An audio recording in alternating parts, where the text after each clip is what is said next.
MOB was popping. It's your boy Retro. We are back with another video. Like I was saying, tune with the mob. You are returning. Welcome back, mob. We are on the road to 500 subscribers. Almost at 200. You know what I'm saying? But y'all returning. Welcome back, mob. Y'all returning. Nigga, did you just say that? Whatever. If you want to help us out on our journey on the road to 500 subscribers, because we do drop these videos on a daily. Today, I kind of wanted to. I'm never shy to like try new shit on this channel, and I wanted to talk about something very, very, very serious. Since we enjoying this shit, it's like, anyways, since it was mental health month, I wanted to talk about mental health. Cause it's a lot that goes into that shit. You never know who has what, who's going through shit. It's a lot of shit that go into that a lot of people just don't think about. You get what I'm saying? And I kind of wanted to go watch this video, and the title of the video is called "Do All People with Mental Illnesses Think the Same?" But yeah, we're gonna jump right into this video. This is gonna be very interesting video because I can relate to this for real. Another thing too though. It might seem like I'm joking or I'm not taking shit serious, but that's how I deal with how I deal with my depression and shit like. Well, that's how I dealt with depression and shit like that. I joke. I joke and shit, but a lot of times I'm dead ass serious. That's just how I am and shit. It might seem like I'm joking and shit, but I'm dead ass. That's just me. But let's jump right into the video though. People are surprised to find out I got my mental illness. 3, 2, 1, go. I don't know. Yeah, I don't know. Probably not. Like in high school and stuff, like I was always like the this cool dude. Like everybody, it seemed like I had together really. So I think it would probably surprise some people that I'm dealing with bipolar disorder, because it just seemed like everything was so in order. Everything was looking how it was supposed to look. So I guess for some people it would be like a surprise for me. I'm surprised.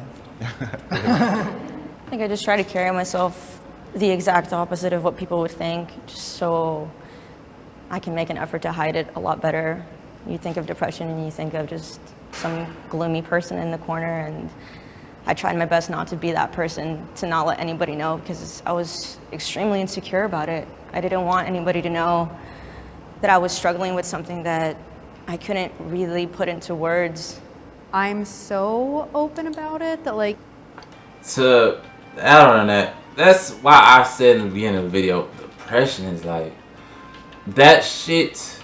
That's why I said in the beginning of the video, depression isn't just, like, that shit isn't like a 1 month thing. It's mental health all around, because folks go through mental health all the time and shit, bro. Like as the girl said and stuff like that. Like a lot of people would know. A lot of people would know this and shit. But I used to have crazy bad anxiety up until like the age of like 16 and stuff, and I overcame that shit. And then I say I've beat depression maybe by like three times in my life. Like 3 times in my life. When you go through depression and stuff like that, man, depression will hit you like anytime and shit, bro. Like shit. You can have a good ass day.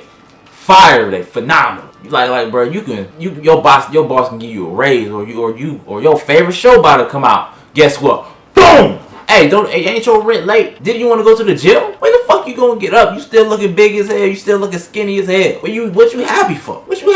You not doing shit. What are you doing? What you smiling about? There's nothing to smile about. I'm gonna keep reminding you of this shit every time. So you just better be ready. Because guess what? Whenever happiness is around shit, don't expect that shit to be learned. Don't expect that shit to be there for too long. Because guess what? I can pop up anytime. Depression will pop up on you. Depression doesn't care if it's 5 o'clock at night. It doesn't care if it's 10 o'clock p.m. and you at the club. Depression doesn't care if it's fucking 10 o'clock and you in class. That shit comes at any time, at any place, ready just to throw off your mood. And depending on if you're good enough to deal with it, good enough to hide it, guess what? It's gonna be there. Tell somebody, oh yeah, by the way, I'm bipolar, so if I ever like start acting a little bit different, like that might be why. I trust medical professionals. 3, 2, 1, go.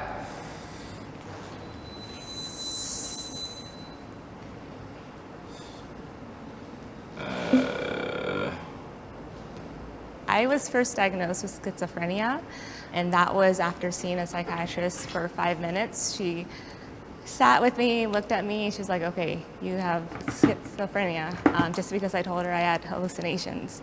But I was later diagnosed as bipolar 1. So I think it's really important that these medical professionals really take the time to listen to their patient and to figure out what's really going on, and not just be so jaded by all their other past patients that they're not listening to the person, sitting right in front of them. I do trust medical professionals. Like, I believe for the most part that they're trying to do what's best for you, and we can't allow like mistakes or things that happen in every career, every field, discourage us or others from going and getting help from these people. But what if it was a person that had a more severe disability? Like somebody who can't go a day, who if they drop the ball, that could land them in the hospital. I have seen some situations where there was a mix-up, and one person got someone else's medication. You can't take that back. Self-diagnosis is dangerous and invalid. 3, 2, 1, go.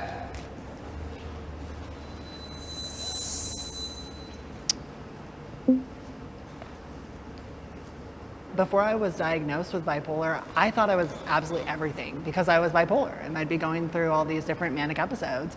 And, one week I'd be self-diagnosing myself as this, and the next week I'm that. I see people struggle mostly with diagnosis acceptance. So I think self-diagnosis can really just turn into denial. It's interesting, the first time that I went into a therapist and said, I think I have an eating disorder, I told her the amount of times a day that I was purging, and it was all day, every day, and she said, you're not thin enough. It's not a problem unless you get thinner and thinner. So it took me 2 more years to go and get help a second time. I did end up getting diagnosed later on with both bulimia and anorexia at different points in time, but I think it was good during those 2 years that I didn't have a diagnosis to still be able to talk to people, like to still be able to talk to my friends and say like, I have an eating disorder, I'm not diagnosed, but I have an eating disorder. Before I got diagnosed with bipolar disorder, I noticed that in my freshman year of college that I thought I was depressed. I remember reaching out and telling someone, my girlfriend at the time, and she was like, no, you're not depressed. And so sometimes when you're like self-diagnosed, you kind of don't get treated the same as being diagnosed by a doctor. But I think people know themselves well, so I think it should be taken more seriously when people at least attempt at self-diagnosing themselves. I strongly agree with that.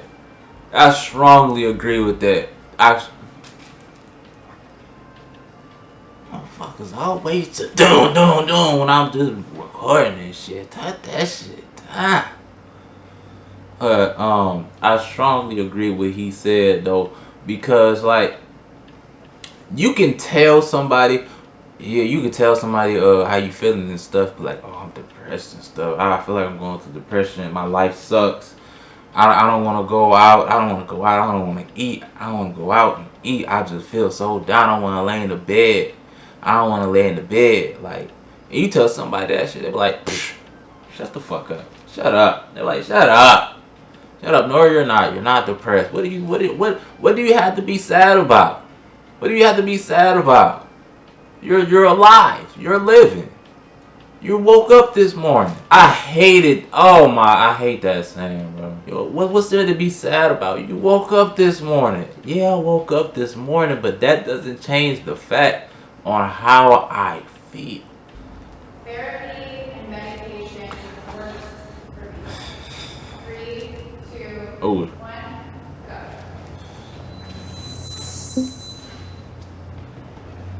When I did feel at my lowest points, the combinations of therapy and medications definitely seem to help, but it's been a couple years now since that, and even when I don't feel necessarily okay, or if I feel like I'm struggling, I don't feel the need to run to therapy or for medications at this point. I feel like I've grown and learned a lot from what I went through and learned my own coping mechanisms to say that I don't necessarily need to fall on that, so it's not something that as of now I can say that it works for me because I don't necessarily need it as of now.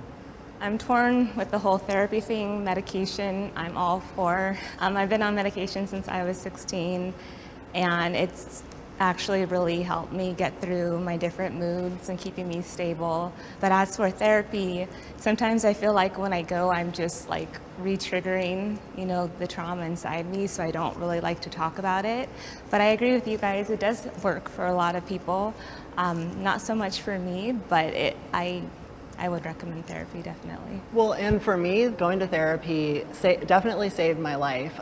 Getting a diagnosis gave me something tangible to hold on to when my whole world was slipping away from me and I had no idea what to do. As far as the conversation around medication goes, a lot of people don't realize that no matter what, medication is never a perfect answer. It's always only 40-50% effective. You still need peer support. You still need to accept what's going on and work on it on a personal level, no matter what. Yeah, I think that for me, it's what allows me to do that work.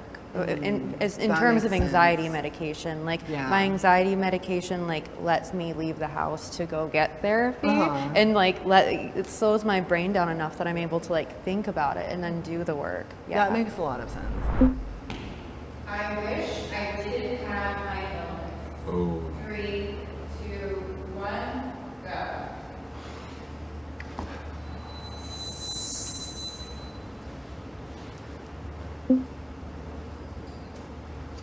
I would say that I would completely take back, go back in time and not go through the darker parts of my life.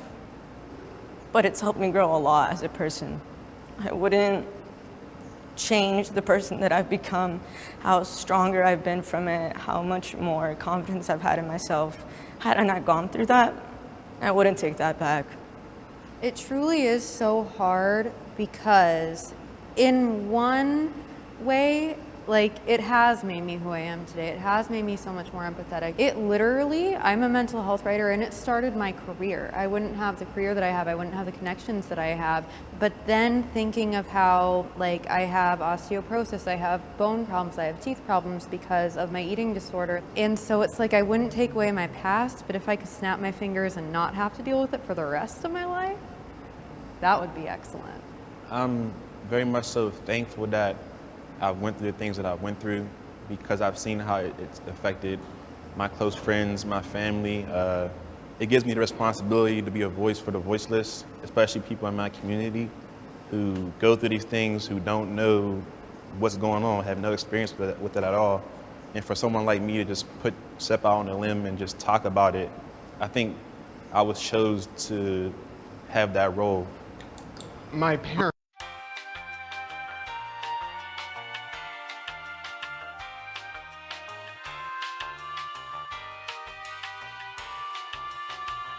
For you got on the internet and stuff like that, but I'm not judging you, anything like that. Just heads up though, don't come on the internet like that no more. The folks be watching, people judge folks. I strongly disagree with this. I'm kinda glad that I'm glad that I went through depression and anxiety. My anxiety ran so wild up until the age of I could walk in a room with 15 people. I don't know these people. They don't know me. They all in a group talking to themselves. They not even acknowledge me. They could take one glance at me, and then they could take one glance and we turn back and start talking, and I would instantly feel like they're talking about me. It's so crazy to me how I overcame my anxiety, cause I was super insecure about myself. Like I beat depression. Like I beat depression 3 times. I control my anxiety and my paranoia to crazy extents. Like it's so crazy. I still don't understand how I did it. It's just so crazy. It's so crazy. Those 2 things is just monuments with me. The other stuff literally came so small. Like I cared what people think. Like I legit cared what people think. I legit try to change myself like 3 times. I hated. I ain't gonna say hate. I didn't like who I was. Like people would judge me, and I would try to be somebody else sometimes. I try to be somebody else sometimes and stuff like that. Like the person that comes on the internet, I be dancing. I be doing all the time. I be dancing. I be saying whatever. I be so comfortable. And it's not because I'm comfortable with the camera, because I've been on YouTube for 2 years. I've been on YouTube for like 2 years. Not because I'm comfortable with the camera and being on here. I'm comfortable with myself. My anxiety wouldn't let me do nothing. And my depression wouldn't do nothing.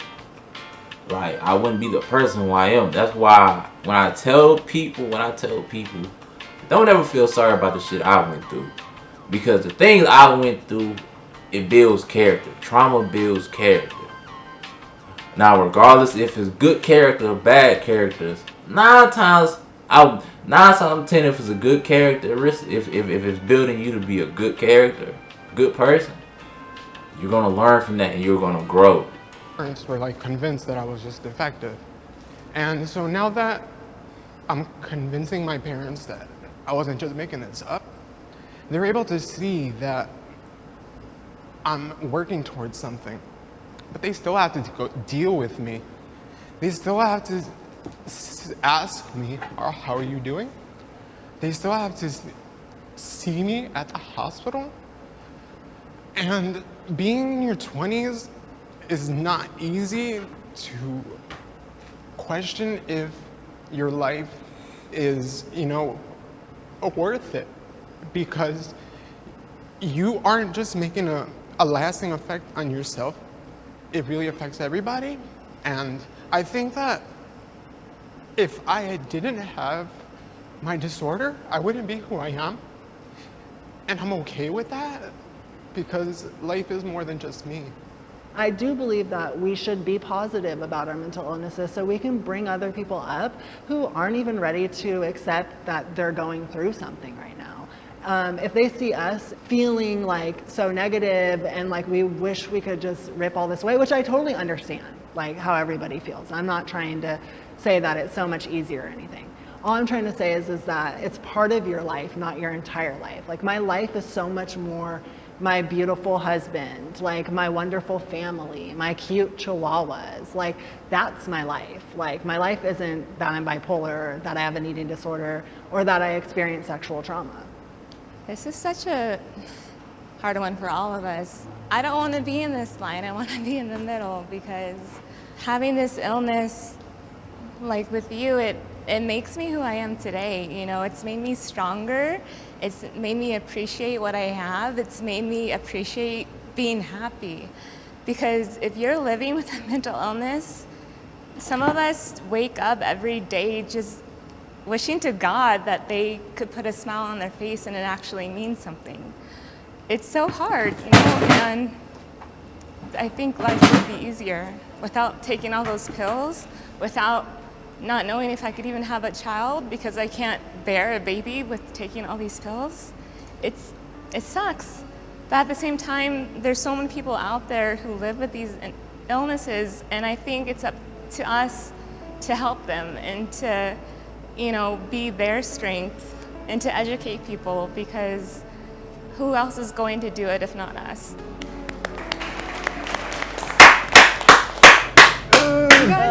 Thank you all for sharing. Somebody grab that piece of lint out that boy's head, man. This was a... I'm not gonna lie. I'm not gonna lie to y'all. This video was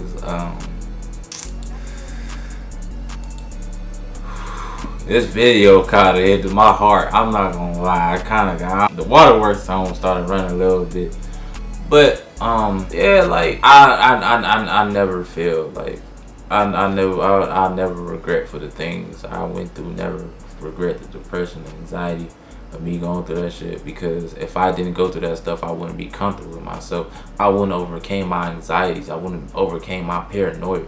I wouldn't have stopped caring about what people had to say. I would have kept trying to be someone else and trying to mask up who I am because people thought I was weird or people didn't like my personality. Like, I don't regret any of that. I don't regret the things, my anxiety, my depression. I don't regret that. I don't regret that. I don't regret it, because I wouldn't be as comfortable I am with myself now. And I know a lot of people it's overcoming depression and anxiety, especially anxiety and your insecurity, is very hard. And a lot of people don't know how to. So that's why I always check up on people like, hey, how you doing? You doing good? How is you mentally and stuff like that? And I always like to tell people, if they ever want to talk or hit me up, that's another thing. If you feel some type of way, hit somebody up, talk to somebody. Don't ever be scared to talk to somebody, bro.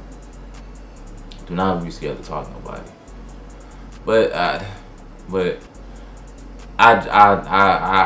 just wanted to do this video because I felt like this was relatable to me. This was important too. Also, it's just, mental health is very important.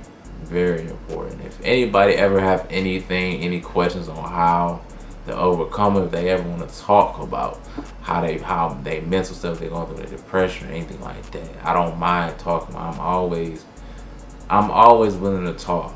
I'm always willing to talk. I'm always willing to listen, because that shit isn't easy, holding that shit to yourself, because you keep it in long enough, it's gonna eat you. It's gonna eat you alive. It's gonna eat you alive, and you're not gonna have anything left for yourself.